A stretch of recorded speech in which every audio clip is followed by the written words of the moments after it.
हरिओ सुन लेना तैहा मोरी भैया गाले रानी रमैया का ऐसन मौका अब कहाँ पावी ऐसन मौका अब कहाँ पावी तैहा मोरे भैया गाले राम रमैया का ऐसन मौका अब कहाँ पावी ए भैया ऐसन मौका अब कहाँ पावी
तैहा मोर दीदी हो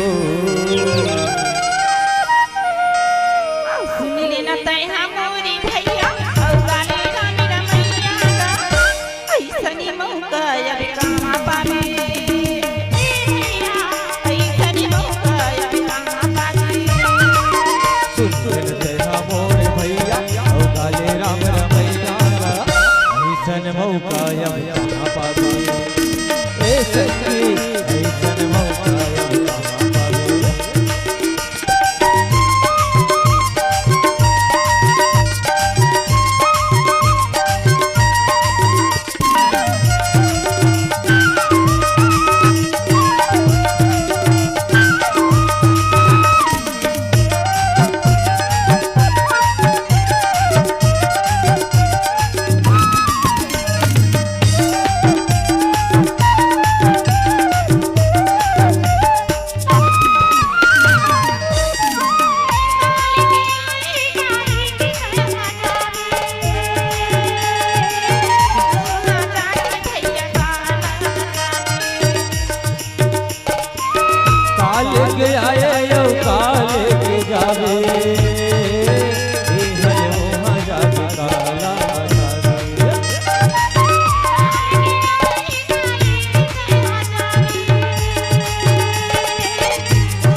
सुन लेना तैहा मोरे भैया